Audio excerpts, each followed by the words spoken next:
You ever start building in Terraria and make things a little bit too big and then you don't know what to do with it? Well, today, we're going to help you fix that problem.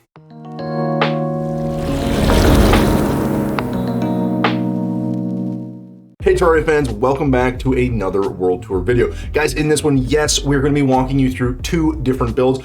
For me, they're pretty large scale and they have a lot of detail and complexity. So we have our mid-century manor, as I'm calling it, and also our seaside mansion. Now, there's a lot of different details in each, guys, but if you want to see how I put those all together, you can actually find these videos already posted as speed builds on the channel. You can check those out right up here, or I guess here. Now, as always, guys, as you know, I do stream live on Twitch, and that's where you can actually find me making these builds. So usually I'll make them in advance and you'll kind of be able to witness that, and then we'll have those uploaded a few weeks later, like now, onto YouTube. And don't forget, if you are enjoying any of the content on the channel, please feel free to hit that like, subscribe, or that little dinner bell thingy so you can know when the next video hits the old YouTube universe. So with all that being said, guys, let's hop into these builds, shall we?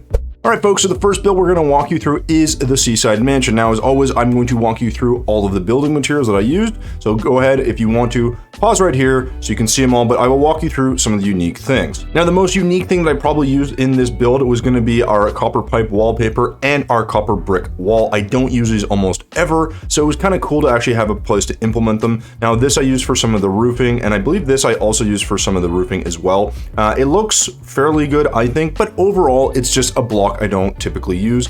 I also use some gray stucco, which isn't super common in my builds.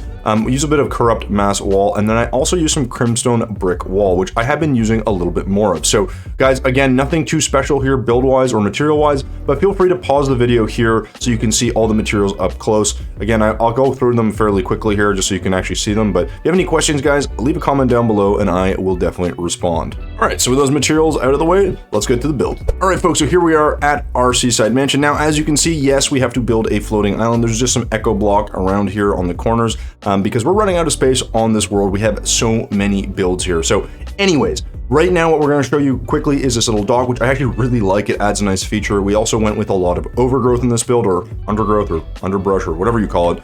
Lots of different things here, but really this one is just some mahogany. Nothing is actuated here, some fence in the background, and then we have some spooky wood as the back kind of part for all of our supports. And it just is a very small, kind of quaint little build here. We also use some rope to go across to hang our sail from. And then we also went with this sort of angled platform trick to hold up some of our banners. I've actually never done this before. It looks all right, but it's a cool little technique you can use to actually hang some banners that I don't ever use. So over to our right, we have a bit more of our build design.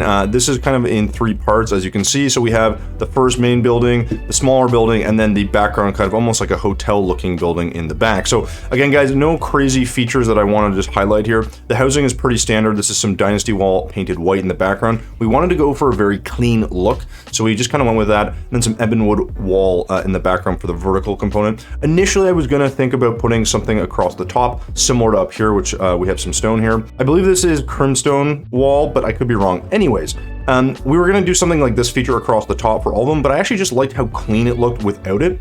And typically I do separate the sort of, I guess, bottom layer from the top layer in the background wall. I just find it generally looks a bit nicer or a little bit more interesting, but I actually really like the way this looked as a clean, open concept. So if you can't tell, this is where we used our gray stucco. A lot of the parts here are just really about having everything kind of line up, and I like the way it looked. It kind of gave it some texture. And then we put some palm wood painted brown as the flooring, and I just kind of like this sort of layer it gives. It has a bit of thickness, but I also like the way it looks in terms of the contrast. Now, as is pretty standard, I do make some of these little doorways that are active, and I just have an active teleporter here. This is nothing crazy. We use some adamantite here, I believe, to make our door frame. Very simple. And then painting everything black, and obviously there's a teleporter here, and this is all actuated. Now here we went with a bit of a bedroom setup, and of course we put our Krampus wallpaper painted white in the background just to give it a bit more texture and some more, I guess, design elements to it. Now over here, guys, we tried to make a little balcony, so I actually put two dynasty tables side by side to make it look like a little bit of a fence.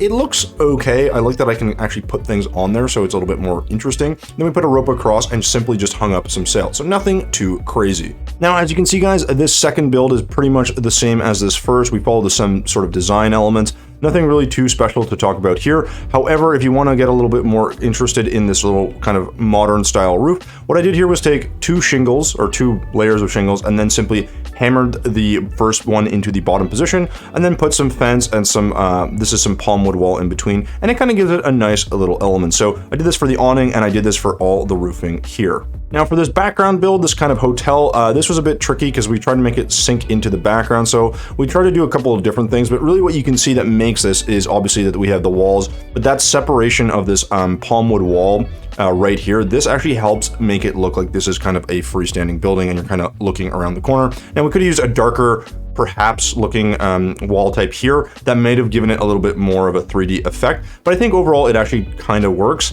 The other thing here, guys, is this is where we use our copper pipe wall. I never use this, but I actually really like the way it looked for this, so I wanted to try something a bit different. And the roof, guys, is simply shingles that we could have hammered down, but we left as they are. And here we also have our copper brick wall as the background as well. Now for the windows, guys, we have a lot going on here in the sense that we just had to do this manually. It takes time, but basically here we have two alternating Gemspark blocks painted white. In this case, I believe I'm using amber, and then I'm also using the purple one, which I forget what it's called, but those are the two that we're using. And we just alternate them to make a window, and then we simply put some platforms, in this case shelves, above and below to kind of give a window effect. Now further to the right, guys, I really like the way this staircase turned out. Now obviously you can't actually go down. I wanted to keep this whole, but the idea is that you can kind of walk down it like so. It's a really cool little feature. I've made some stairs like this before, but what really helps it separate from the rest of the build, I think, is that we're using that crimstone wall in the background, and this is, I believe, painted white as well.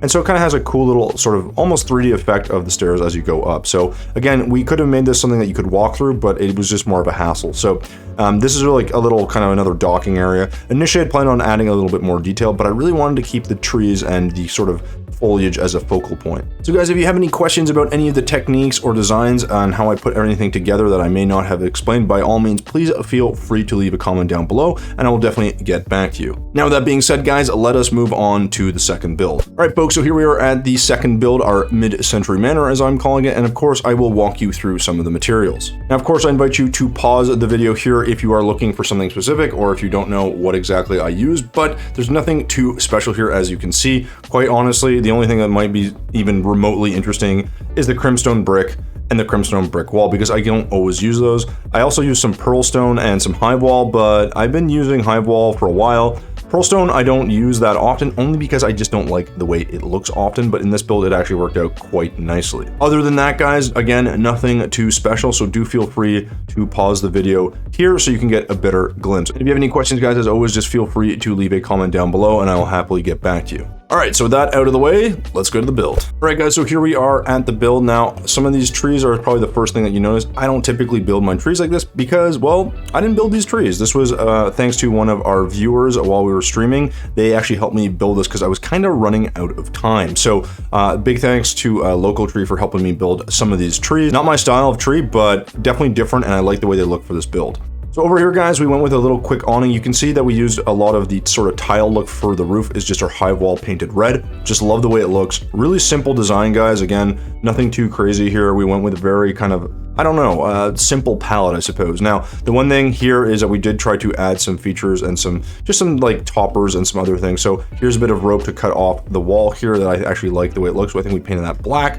We also went with our alternating Gemspark. I think we used, again, the orange and the purple one alternating, and that is an offline Gemspark block. I should be specific, and that's how you get this kind of windowed look. Again, I think this is probably a little bit too big, and maybe we could have changed this up a bit, but it looks all right. Now, in the actual house, guys, we went with a lot of different sort of details. I wanted to have like just a bar, and I want to have like a place to sit. I want to have bed. I want to have all kinds of different things like storage. I just want a lot going on. So obviously here's the bar. Nothing too crazy here. A lot of different woods.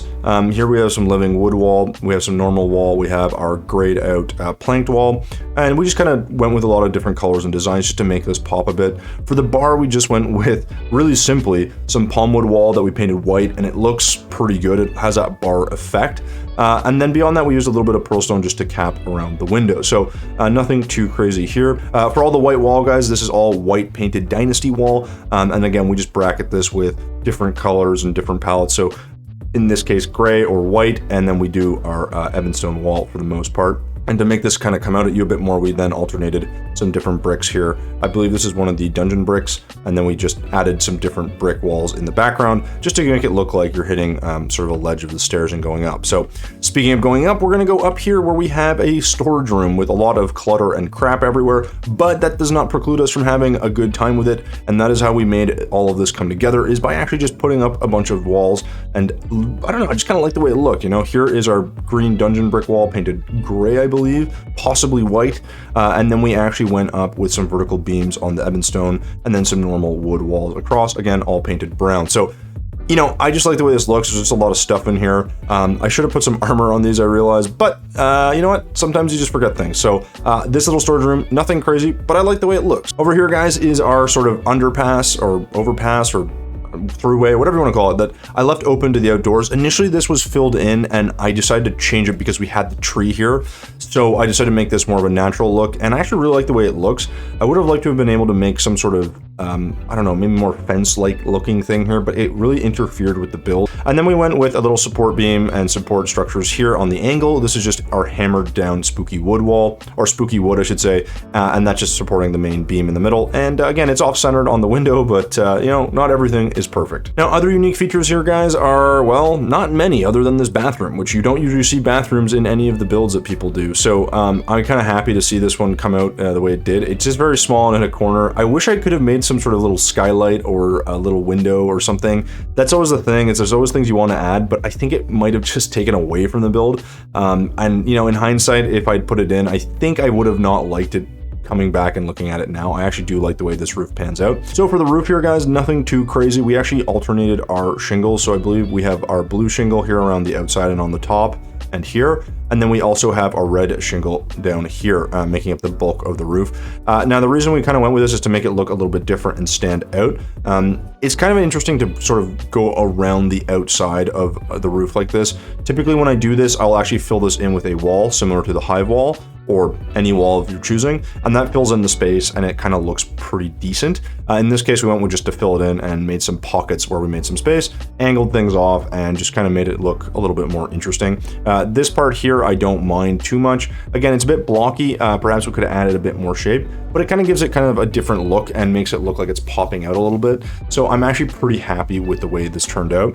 Again, guys, like these kinds of roofs are not my strong suit, or really any roofing is not my strong suit. I always kind of overthink it or make it look a little bit wonky sometimes, but this one's pretty good and it actually came together pretty quick, so I don't have any real complaints about it. All right, guys, so that'll do it for this build. Again, I hope this helps you understand a little bit about the mechanics of my building and how I kind of put things together. Again, if you have any questions, guys, please feel free to leave a comment down below. All right, folks, so there you go. There are two mansion style builds. I hope this helps you understand a little bit about how to maybe fill in some of these bigger builds that you might be making, and also to give you some design ideas for, well, whatever your next build's gonna look like. In any case, guys, thank you so much for watching. As always, thumbs if you liked it, subs if you loved it. We will see you in the next one.